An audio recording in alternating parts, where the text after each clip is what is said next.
back. It's the Raw Deal, episode 3. Let's get back on the DJ Raw story, huh? Let's do it.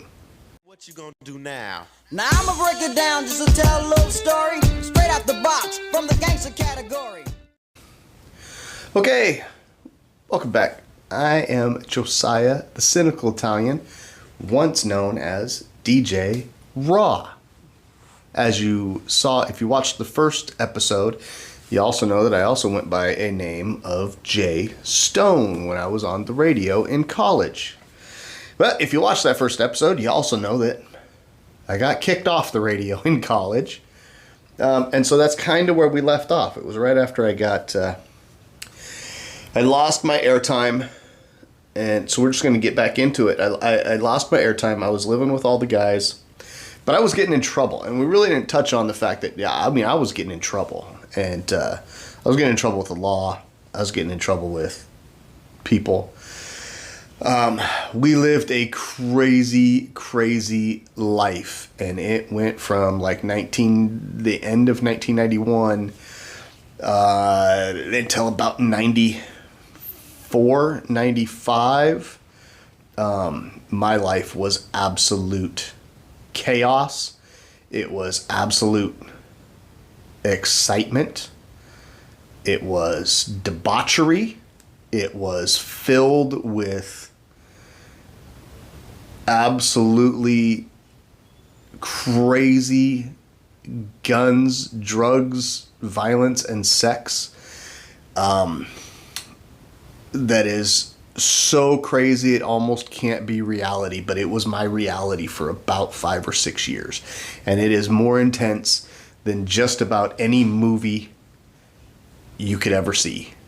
And had I not lived it and somebody else told me some of the stories, I would think that you're exaggerating. But I lived it, and it was insane. And maybe we'll if I get people that want to know about the 90s, what it was like to be me in the 90s, we can do a podcast about that. It's going to be, I'll get in depth and we'll get into some nit grit, and it was crazy. And I'll let stuff out of the bag. I'm 52 years old now, so it was all 30 years ago, and over 30 years ago. So I can tell people what I experienced and what I went through and what really happened, and not be worried about telling those stories anymore. But I can tell those now. So anyways, late 92, early 93, now I'm getting in trouble all the time. I'm running from the law, getting arrested. I lose my radio spot. I'm no longer a DJ. When I say that I became inmate Larson, that is the reality of it. I spent the majority, if you put it all together, lumped from 93 to about 98.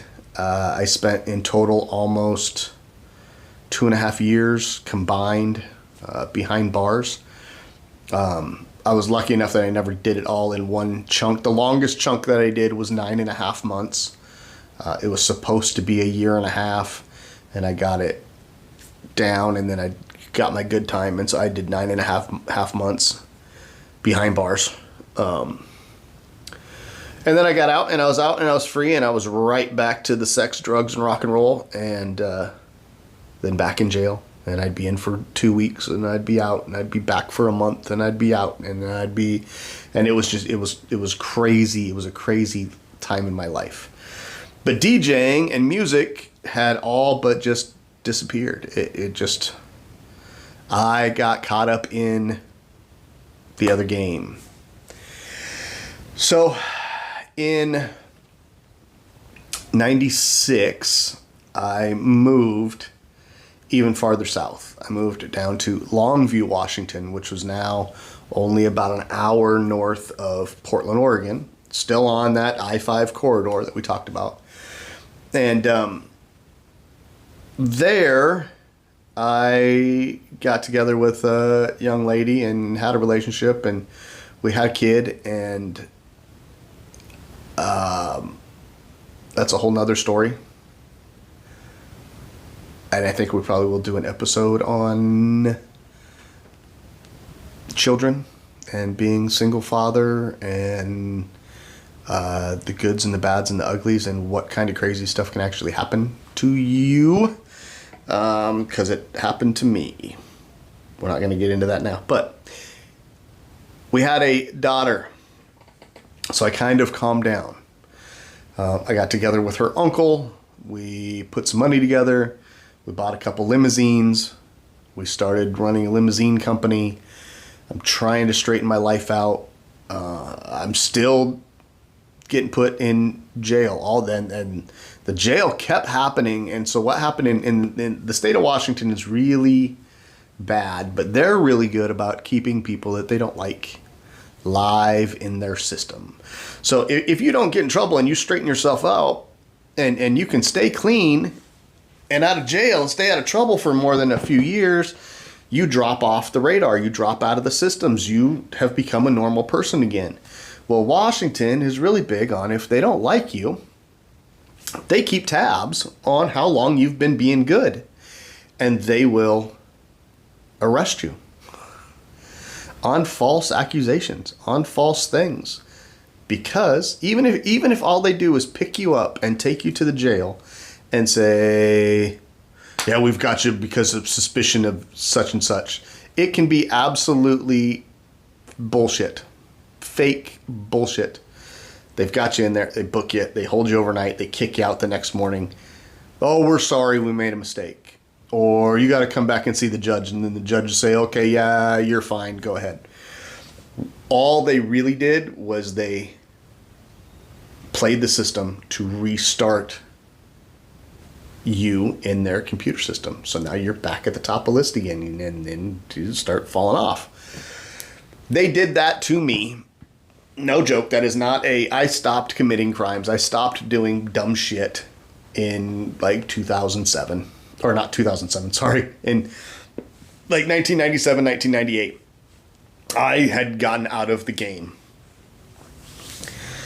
I was trying to be a family man, and but they would come and arrest me every 6 months to a year. I would get some weird false arrest out of Lewis County, Washington. That is the redneck town. That's the hick town. That's the racist town that I lived in with all the guys.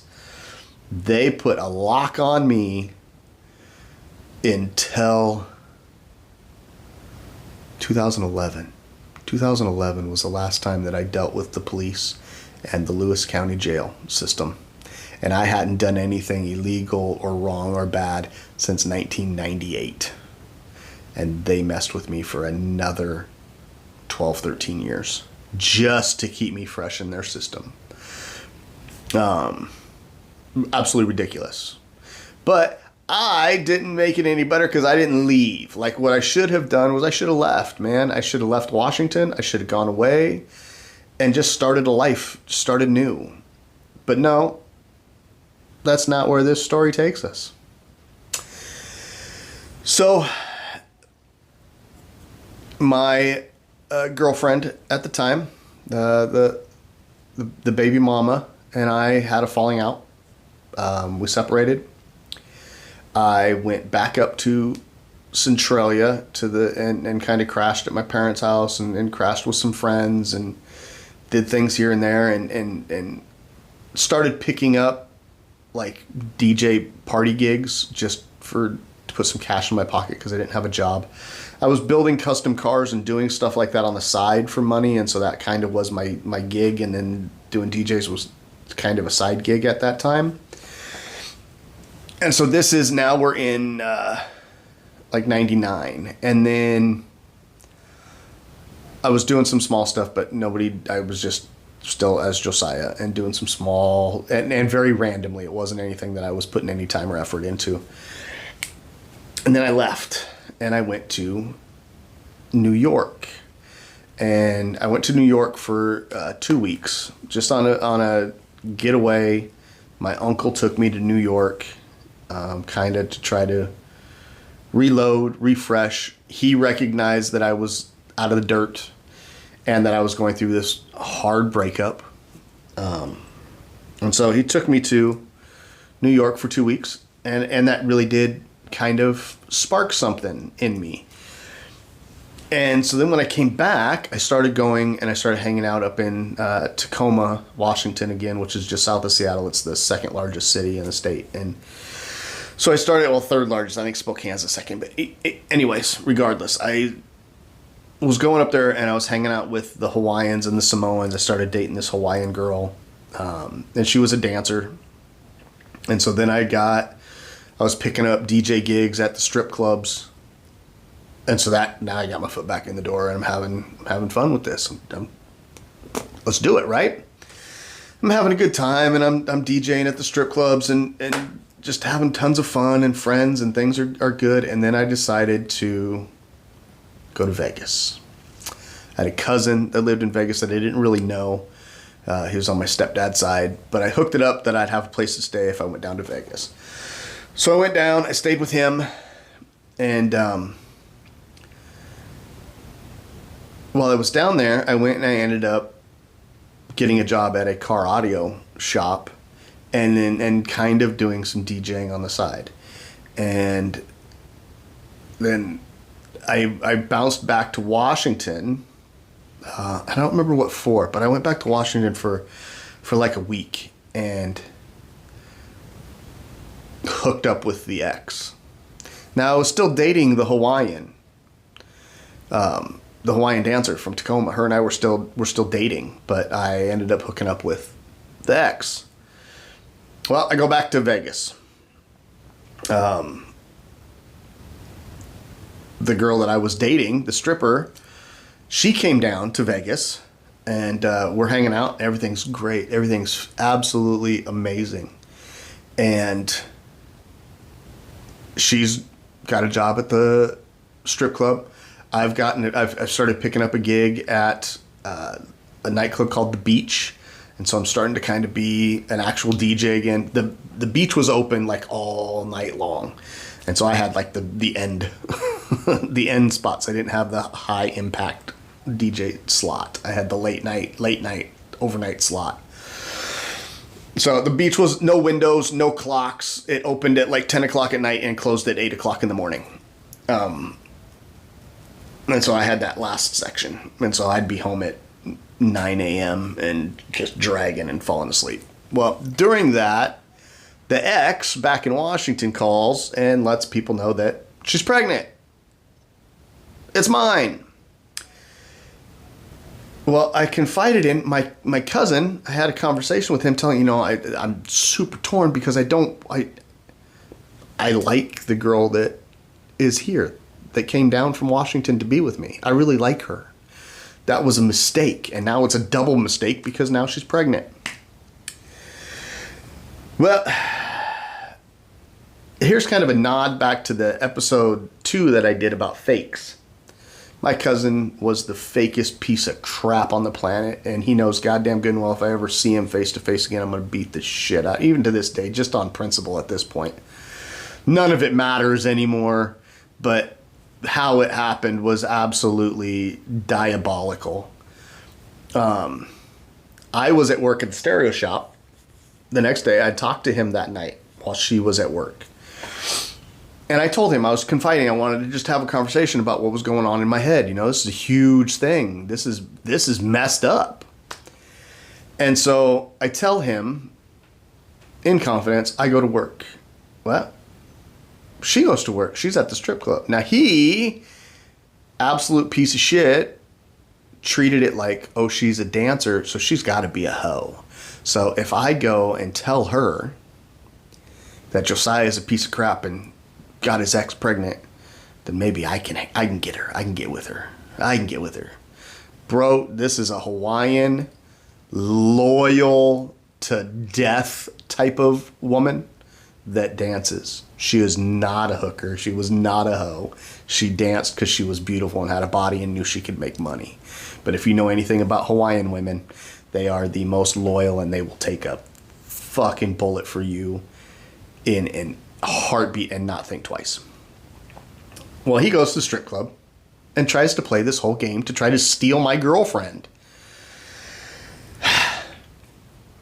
I don't find out about any of it. I come home from work. She doesn't come home. Then I get a message saying that she's going out with her girlfriends and she'll be home when she decides to come home because she was staying with me at their house.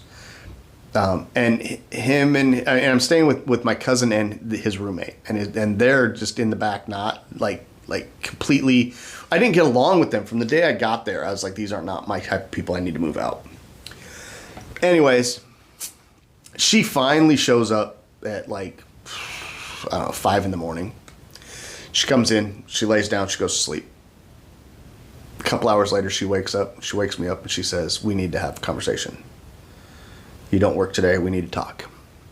And so I got up and we talked, and that's when she told me everything that my cousin did, which made me want to go out and just beat the shit out of him right there. But I was more worried about trying to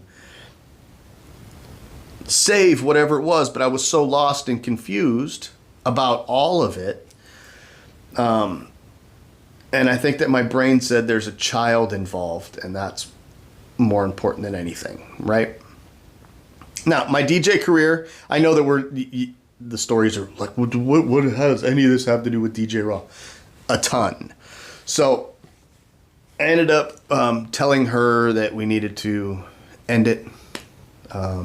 Here's another one of those when you make the wrong choice in life, or you make that decision that everything could have been different. This was another one of those days. Everything in my life would have 100% different had I made a different decision that day. I walked her out to her car because she decided she was going back to Washington. She wasn't going to stay. She couldn't stay in Vegas without me. That's the whole reason she was there. And I walked her out to her car, and I remember, and I'll never forget it. I was standing there. She sat down in the driver's seat of her car with her feet out on the road, sitting sideways, looking at me. Leaned up, gave me a kiss, and then said, I don't care. I love you. If you want to be with me, get in this car with me right now, and we will go get our own apartment right here, right now in Las Vegas, and I will stay here with you, and we will create a life right here, right now. Just get in the car.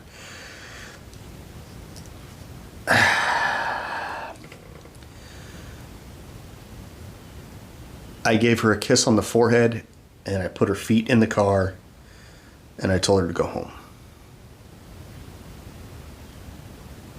And that was it. She was gone. And she was somebody that had become the love of my life. She was amazing. She was just amazing. But I wanted to be a good father. And so I was twisted. I was so messed up. I don't know to this day if that was the right thing to do in that moment. But it's what happened. It's what I did. And it's why I am sitting right here talking to you right now.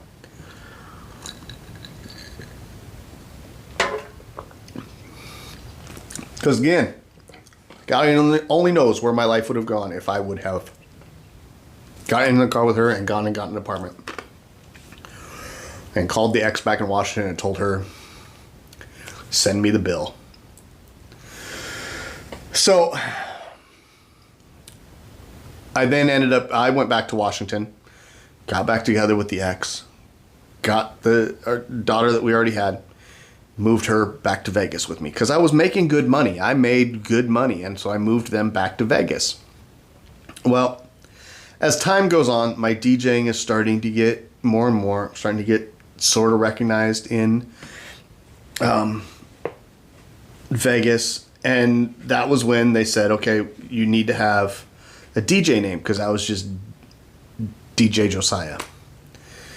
And I have always, my whole life, had this huge fascination with Egyptian history and the Egyptian gods and that kind of stuff. I'm not a church person. I don't believe. I don't believe. Do I think there's something after you die? I don't know. I have no idea. Am I one of those people that says there's absolutely nothing, you just become worm food? I don't know. I don't have an answer for you.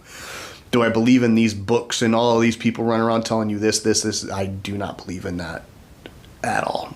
To me, that's the biggest cult on the planet is Christianity.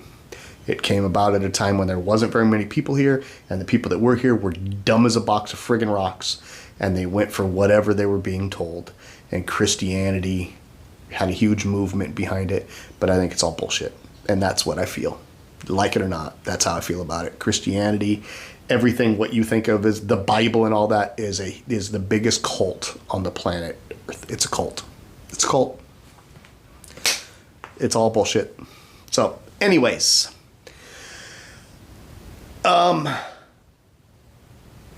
So I kind of started pumping around this DJ Raw. The King of Kings. The Sun God. That's me. Why? I don't know. I'm not Egyptian. I'm half Italian. I'm half white. Call me DJ Raw. So I never got really a following, but I got a name, and so now I've got a name. It hasn't taken me anywhere. I'm still a nobody. And then the ex at that point decides that she is getting close to having the second baby, but doesn't want to do it in Las Vegas with just me. She wants to be with her family. She can't survive in Vegas anymore. She just can't do it. It's not for her. God, we have to move back to Washington. And actually, it was I'm leaving you and going back to Washington. If you come with me, then you come with me. And so that did a whole nother twist, like, Jesus Christ. Why did I send the person that loved me unconditionally away when you really don't give a shit? You're just here for whatever paycheck or whatever it is that I can do for you is all you care about. I didn't get it. But I wasn't going to do that. So I went back to Washington. And I did it struggling. And I got myself back to Washington. She went to Washington 2 or 3 weeks before me. I paid for her to go back home. I got her on a plane. I did all that. And then 2 weeks later, I had to quit my jobs, quit everything, go back to Washington. Well, now I'm back in Washington. Her and I are it's gotten weird. And then we had the baby. And we got an apartment together. And then it got really ugly. And she was never home. Like the minute she had him, she was gone. And so I was a single dad at home in the apartment with taking care of the 2 kids all day, every day. She's living off of welfare. We're living off of welfare. There's no careers. There's no jobs. There's no nothing. I'm an absolute schmuck. Worthless. All of a sudden, I'm white trash again. And trying to raise my 2 kids while she's out partying and working at the bars and doing God knows what with God knows who. And that was really what was happening. She was really out partying with other guys and other people. And we went on for about 10 months. And finally, I won't get into it, but she got caught. It was very, very ugly. There were some other things that took place before that were super ugly and crazy and just can't be real, but are real. There are some people that aren't ready to hear those stories yet in my life, and so I'm not going to tell that story, the true stories of that 10 months back from Vegas, what really took place in that 10 months. There are people in my life that aren't ready to hear those stories yet. I'm ready to tell them, but there are people that aren't ready to hear them. So I'm not going to tell it here yet. Anyways, I ended up leaving her. It was bad enough that I left her. And when I walked out, I took my son with me. He has lived with me his entire life. I raised him from day one. And at 10 months, I left her and I took him with me. I went back to Centralia, back to my parents' farm, moved into the little apartment office thing up in their barn with my son.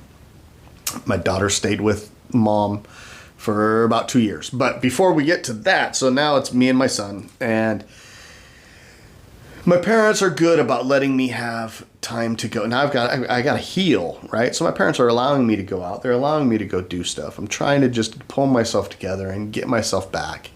I'm starting to my name's back, so the doing car audio and custom car stuff is back in that town, and so I'm pulling in odd jobs and doing them out of the big garage that my stepdad had. And one weekend I go with some friends and I go to this house party. And so now we're in 2001. And I go to this house party and I walk into this place. This house is packed. It is wall to wall, but there's no walls. So it was a super nice brand new house that was being built, but the people that owned it, they weren't living in it yet, but the power was on, but like half the walls were still just the 2x4 frames. There wasn't walls up yet. Like half the walls still hadn't been put up. And they decided to throw this huge housewarming party. And I guess it makes sense, throw this huge mega raging party at your house before it's done so people can't destroy the finished beautiful house, right?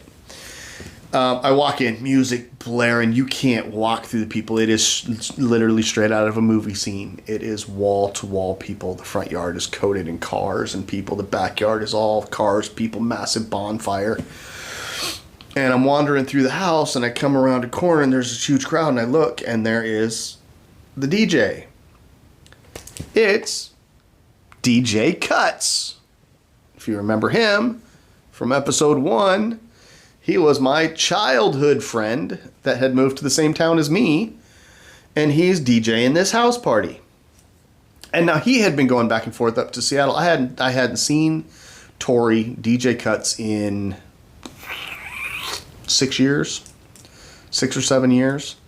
Probably like since 93, 94, when I started really getting in trouble and fell out of the music scene, was the last time that I saw Tori. And Tori just... His last name is Zell, but he excelled in music and DJing, and he went gung-ho into it. And his brother was a music producer and stuff in Seattle, and so he was big, and he was doing shit. Well, I walk in, I see him, he sees me, he's like, hey, what up, man, what up? And Tori was always really big about, you can't come behind my DJ booth, and don't get too close, and chicks, stay the hell over there. I mean, he was taking girls home. That's one of the biggest perks about being a DJ is you got your damn near hand pick of any woman in the building, whether they're married, boyfriend up, single, whatever. As a good DJ, if you're a good looking DJ and you're a good crowd pleasing DJ, every girl in that building is yours for the taking, and that's the truth. You can think I'm lying or making it up, exaggerating. Nope, that's reality. You're as big as the biggest rock star in that nightclub or in that house party on that night. You're the biggest rock star on the planet, and you have free reign, and that is the truth. Well, I see Tori, and he's jamming, he's doing his thing, he's got all his record crates. Tori did CDs, but he also was big on, and so he had all his records that night, and I walk up and I'm just, saying hi, and he's, oh, no, come here, come back here, dog. So I come back, I'm behind the DJ booth, and now other people are starting to recognize me and remember me. I've been gone for years from this town, but I made enough of a name for myself with all that craziness from back in the early 90s that people still know who I am and recognize who I am. But again, I didn't have that DJ name. And I come up, he's like, yeah, man, yeah, hey, bro. So we're talking, we're bullshitting, we're having some drinks. He's spinning music. He's talking to some people, so I'm digging through crates. I'm just looking through his records and just seeing what he's got. I decided to pull out. I see he's got the Prince album, and so I pull that out because I want to hear some Prince. And I just twist it and tilt it so that he knows that, hey, man, if you can get to something from that, go ahead. Well, he kind of turns around and he makes a comment to me. He says, man, did you ever get... So you going by Jay Stone again? And I said, nah, man. I said, I was DJing a little bit down in Vegas, but I go by DJ Raw now. And he immediately gets on the microphone and does this huge rollback on the record and says, man, I want to welcome back and I want to introduce to everybody that you don't know one of the best. And I'm like, dude, I was never one of the best. People don't know me that way. He was one of the best DJs at KUPD and such, yada, yada, yada. Some of you know him as Josiah.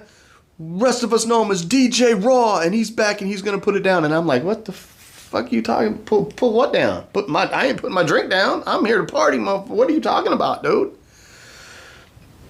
And he steps back and just puts his hands out. And I'm sitting there, and there's people cheering and crowd. Everybody in that room is all cheering, and I've got people who are recognizing me coming up, and they're shaking my hand and stuff. And so I just instinctively grabbed the Prince record, threw it on, queued it up, started spinning. Tori looks at me and says, "Hi, dog, you got this. I'm going to go get a drink." And just bounces, bro. Just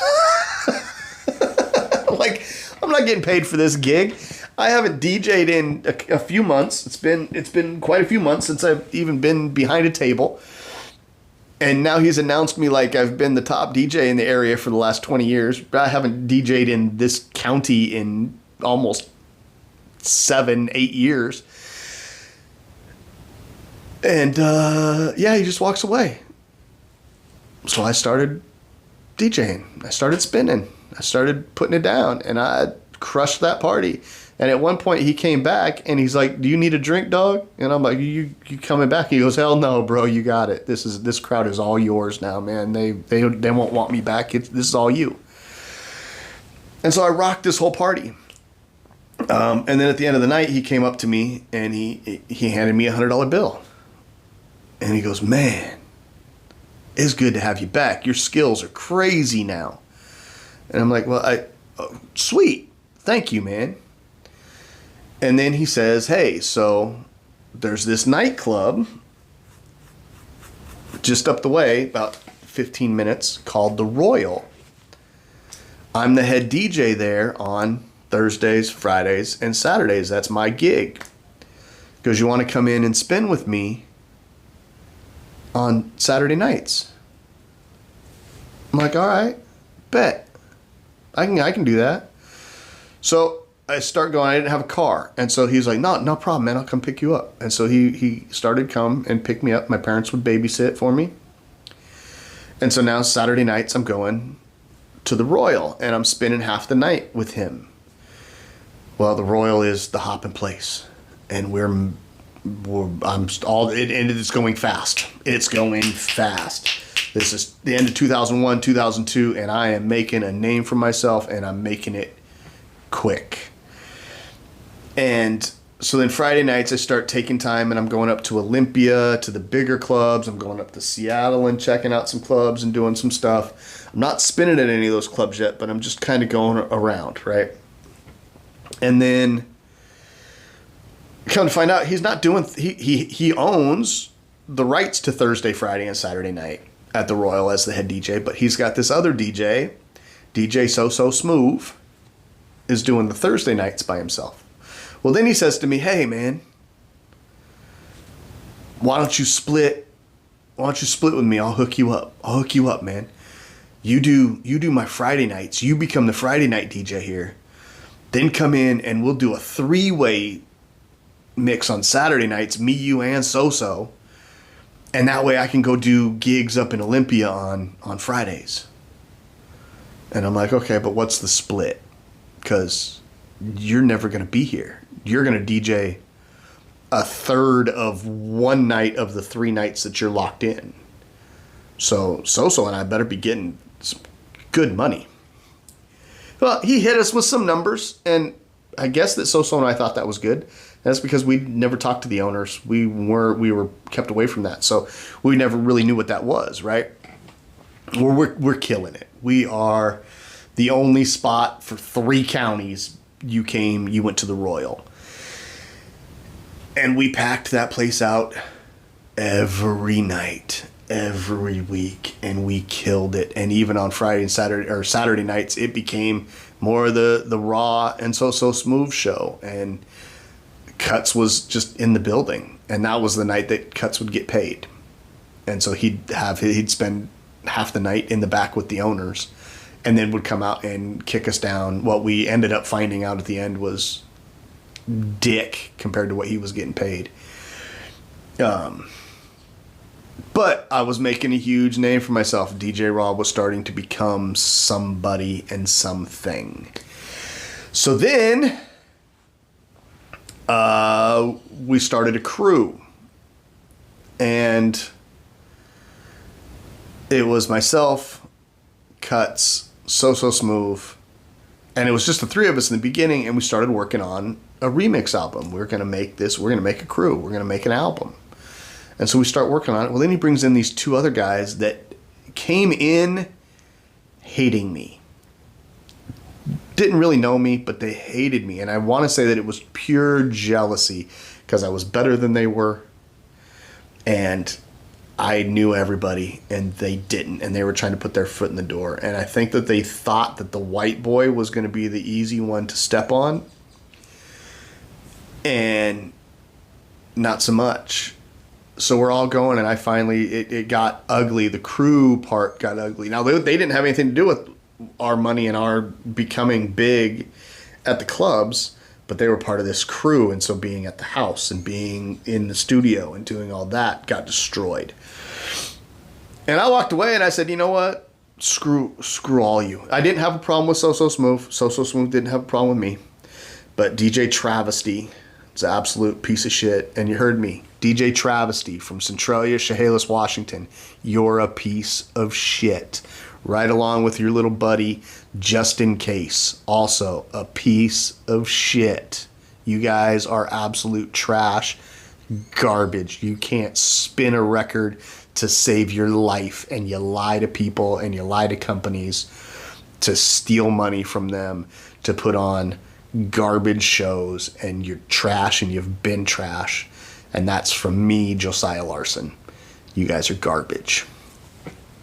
Anyways, I left the crew because of them. I couldn't stick around. I couldn't be a part of it.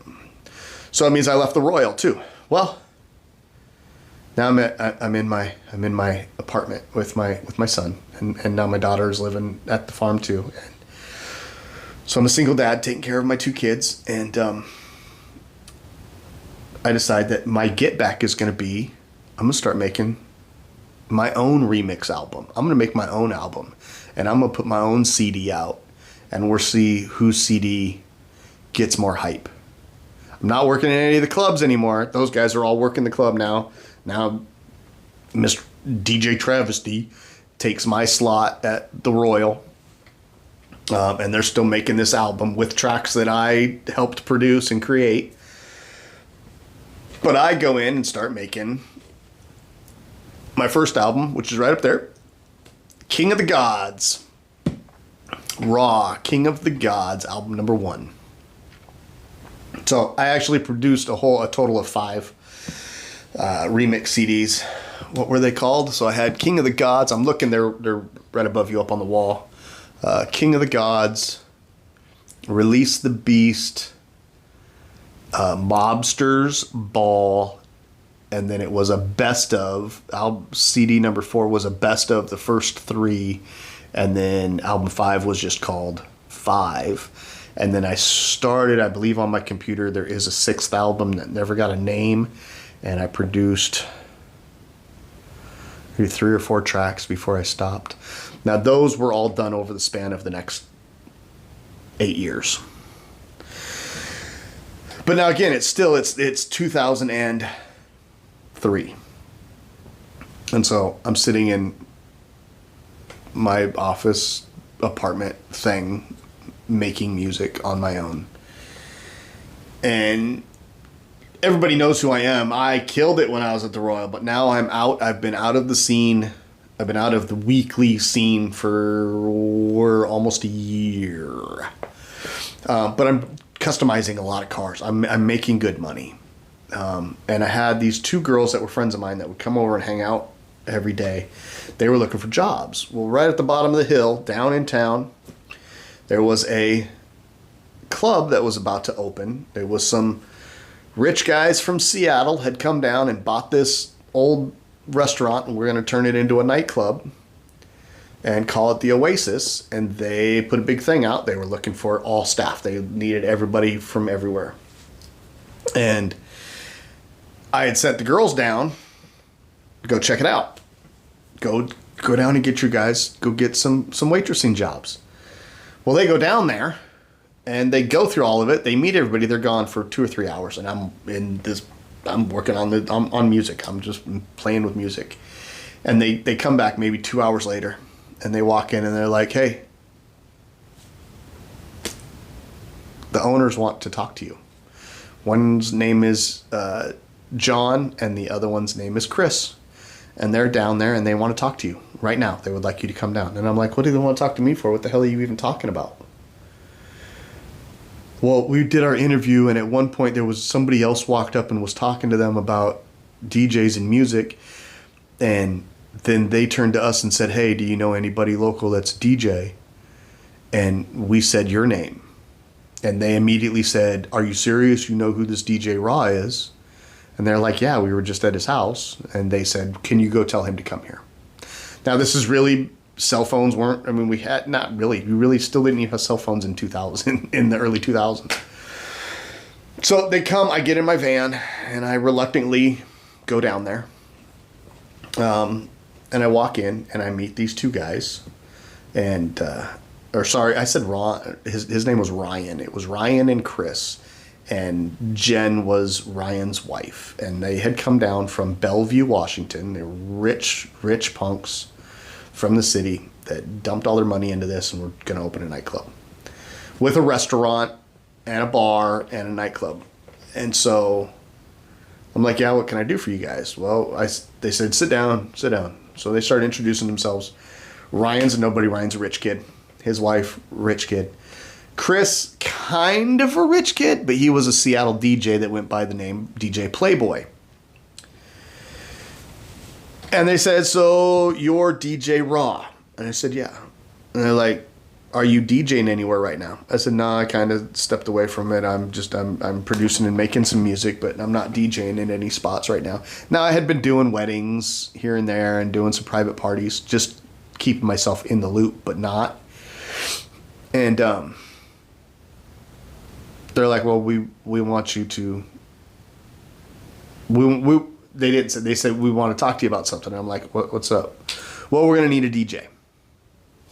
Playboy is gonna be our Friday night DJ, but we really need a Thursday night and a Saturday night DJ because Chris is going to be the nightclub manager the other nights.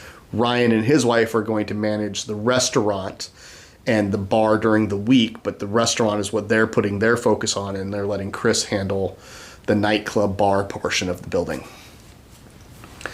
And I'm like, "All right, so why did you guys want me to come down here?" And they're like, "Well, we're going to tell you something. Do you know a guy named Tori?" And I said, "Tori Azell?" And they said, "Yeah. Black kid. Tori. Called himself DJ." And I said, "Yeah, his name is Tori Azell. He's DJ Cuts." They're like, "Yeah, we had an interview with him yesterday, and he rubbed us wrong. You used to DJ with him." I said, "Yeah, I was the number 2 DJ at the Royal, behind him." And they're like, "Yeah, we've heard all about you. We've heard stories about him. We've heard all about you, and we've heard about this other guy too. But our problem is that Tori came in, and he came in with 3 cronies that he had sitting in the back corner, and that he walked in and he told us to our faces, 'I'm the best DJ in this county, and if you don't hire me, this club will fail. I will make sure to run it into the ground. You won't beat me if I stay at the Royal. If I keep DJing the Royal and you don't hire me here, you won't make it.'" That's what he told them. That was the balls that Tori had to tell these rich kids from Seattle that have more money than God, "You're an idiot." And they said, "So we had heard the stories about you. We knew that you guys worked together. We heard that there was a falling out. Do you think that you're better than him?" And I said, I don't know that I'm better than Tori." I said, Can I command a crowd and bring a crowd in as good as him and build it? Yes, I can. They're like, okay, is there still a fight between you and Tori? I said, we don't talk. We've got, there's some beef there caused by other people. Yes. And they said, okay, good, you got the gig. I'm like, I got what gig? You're the new club DJ. You're it. You're our number one. You'll be on the billboards. You'll be on the posters. You're going to be on the marquee out front. We'll start putting stuff up because we're going to start posting our opening day. And then it was like, hey, so we're still building the building. Can you come in and help us build stuff? And so I did. I went in and helped with some carpentry. I helped build the DJ booth. I helped build this giant fish tank, crazy fish tank thing that was probably horrible for the fish with as loud as the nightclub got. I can only imagine that had to be killing. Had to absolutely be killing fish with the volume of the music that was being played in that room. But it was... yeah, we want you to come in here and we're going to pay you a stupid amount of money because we want you to shut down the Royal. And I said, let's go. Let's go.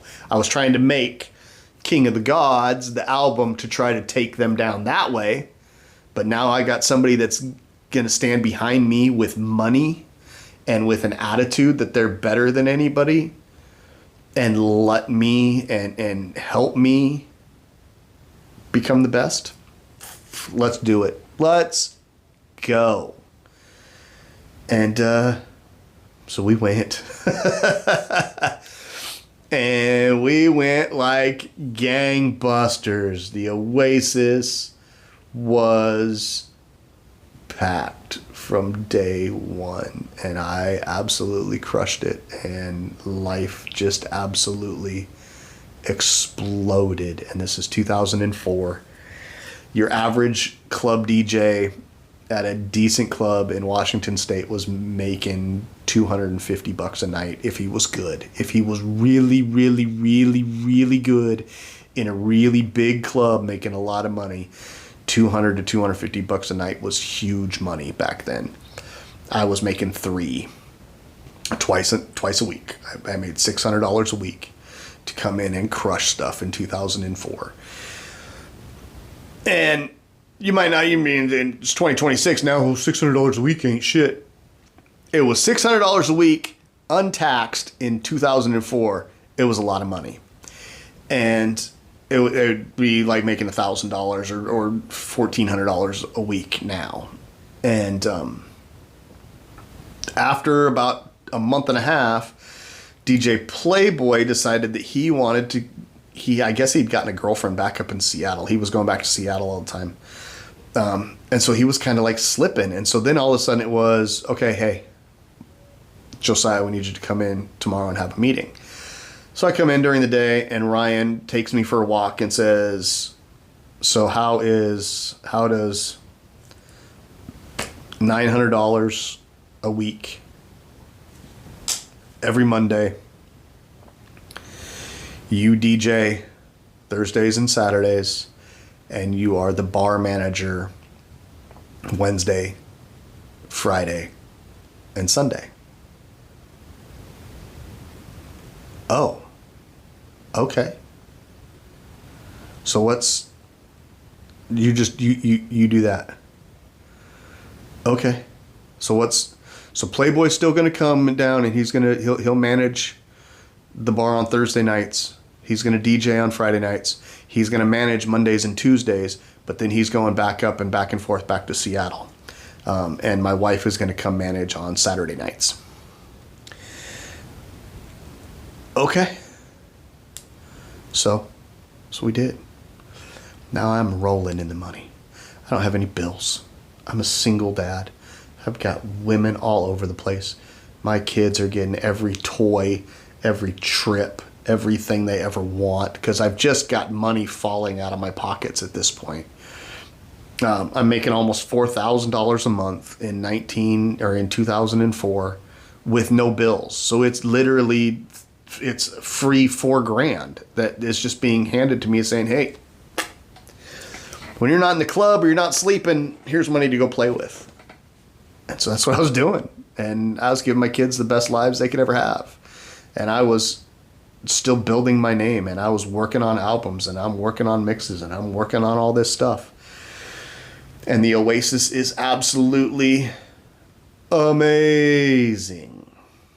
But take a step back because this is a funny story. So the night before we actually opened, they decided they wanted to do a private party for everybody that had helped build it and all the employees that were going to be there for which was, I don't know why we did it the night before opening. It was 2 nights. Sorry, it was 2 nights before opening night. It was a Thursday, and we were going to open Saturday. So on Thursday, they decided we're going to fucking throw this party in the club that's VIP only. And so we do. And we drank. And we drank a lot. And we drank even more. And still to this day, I can't drink Jägermeister because of that night. So, Jägermeister, when you own a bar, you get Jägermeister in big gallon things. And we had this big Jägermeister machine. You stuck these giant gallons upside down, and it made the mixed Jäger bombs for you. We were drinking that shit all night. We drank. There was 8 or 9 of us that were drinking. We went through 2 gallons of Jägermeister, not counting all the rest of everything else that was drank that night. At some point in time, somebody decided to load us all up and go to another club downtown that was open on Thursdays. And so we go down. Now remember, I'm with these rich guys who don't know a lot of people in town yet, because the club at this point, I've gone back in time. The club hasn't opened yet. So people know who they are. The buzz is around. Everybody knows that, but nobody actually knows them yet other than the people that are there in the club. And I'm hearing rumors that, Tori and those guys they're killing it up at the Royal, and they're talking shit about us. They're talking shit about me. They're doing everything they can to try to keep the hype at the Royal when we open. Well, we go out Thursday, and there's a whole bunch of people at this club there that aren't at the Royal. They've stayed in town because, like I said, the Royal was like 20 minutes north. And they've stayed in town, and they're at this smaller club downtown. Well, we walk in, and we're all drunk, but we've got unlimited pockets. We've got unlimited money. And we're ordering drinks. In the back, in the corner, there was a VIP booth, and all I hear is this super heavy Russian accent. Josiah, is that you? I look. There was this whole family of Russians that had moved into town a few years before that I'd become really good friends with. I'd become really close with them. I'd built some custom cars for those guys. Well, they come out of the VIP. They've got bottles of champagne, and next thing I know, we're all in the VIP. Bottles are popping all over the place. And now my new rich Seattle club owners are becoming friends with the mafia, the Russian mafia that's in town that I'm friends with. So I've always still been connected with those bad element people, but I was very close with the Russian guys. And so at that point, then I don't remember anything. I don't remember leaving that club. I don't remember finishing that club. Supposedly, at some point, we ended up back at our club, and I ended up passed out in the bathroom, and I gave somebody a phone number to call my friend Aaron to come save me. And Erin is she's one of my best friends. We've been friends forever. And I'm drunk. I don't remember any of this. I don't know why I gave them Erin's number.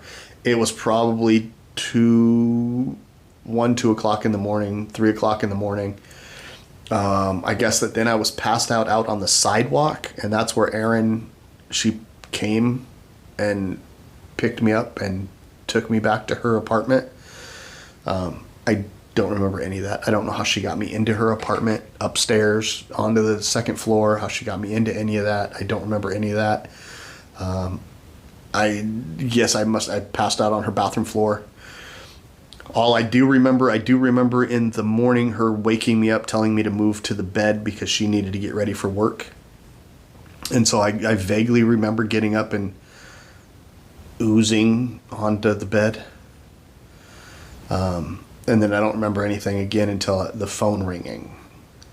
And I answered the phone, and it was 4 o'clock in the afternoon. And it's her calling me to see if I'm alive. I wasn't.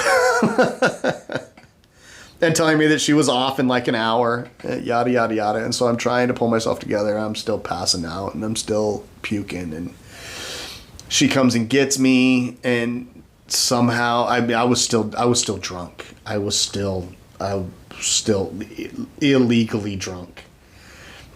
And she took me back over to the club to my van and dropped me off. And I got in my van and went to drive home because I know I've got to go back to bed, and I've been gone for 24 hours. My parents are watching my kids. So I go, get halfway home, have to pull over, get out of the van, puked my guts out for probably half an hour on the side of the road. Helped sober me up enough to be able to finish driving home. I should not have been allowed to drive home. Had a conversation with my parents. My mom pretty much was just shaking her head, but she knew that it was this big, that I was gonna make something out of myself. And so she gave me the freedom, and I went to bed. And then I got up the next day, and we did the grand opening, and we were gangbusters from then on, right?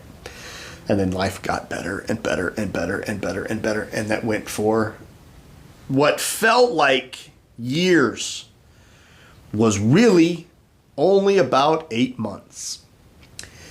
And what happened was I had become, now I am the hottest DJ in 2 counties. DJ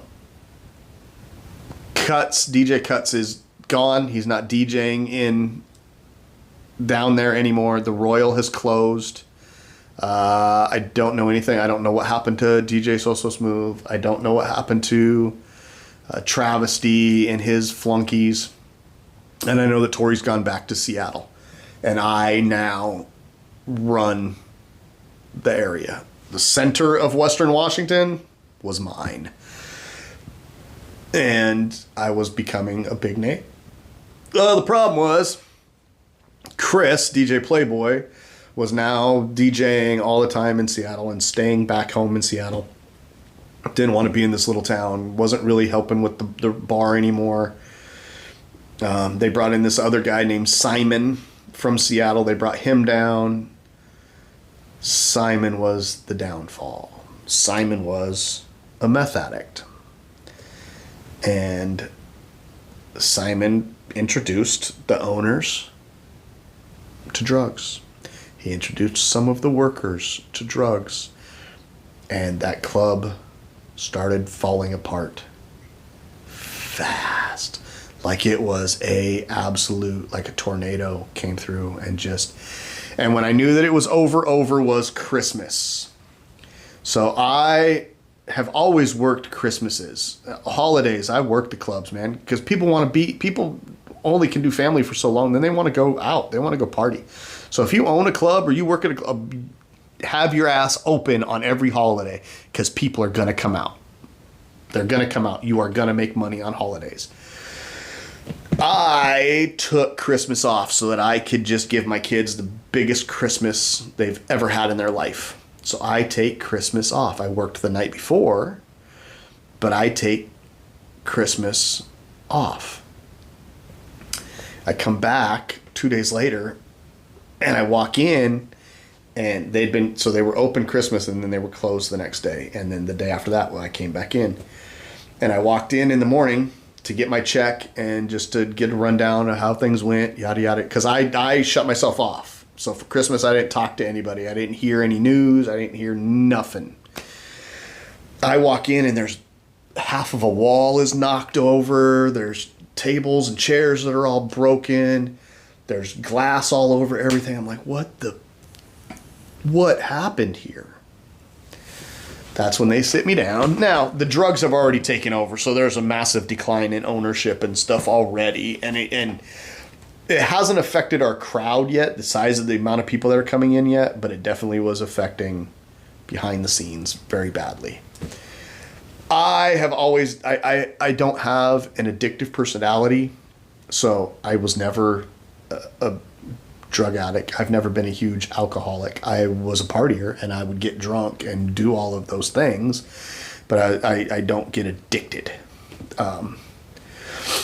And so I wasn't part of that scene with them at all. I was the serious one in the group, keeping everything together. Well, come to find out, what happened was Christmas, Mr. Toriazel, DJ Cuts, was in town, got together with his buddies, got drunk, and they decided that they were going to come to the Oasis and start shit. And I believe that they thought I was going to be there, that I was going to be part of the collateral damage. I wasn't there. But they walked in 5 or 6 deep, and it basically came through punching security and just taking people out.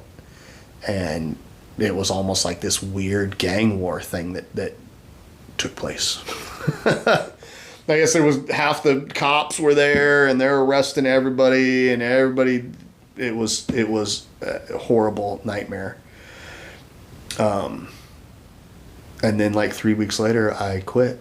I walked away because the drugs had gotten so bad and the decline of everything was happening so fast that I knew I had to get away before it destroyed the name that I had built for myself, because I was starting to be, like I said, I was the #1 DJ for the whole center of the state.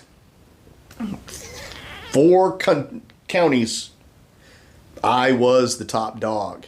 And I wasn't about to let these morons ruin that, because I wanted to expand. I wanted to be top dog in the state.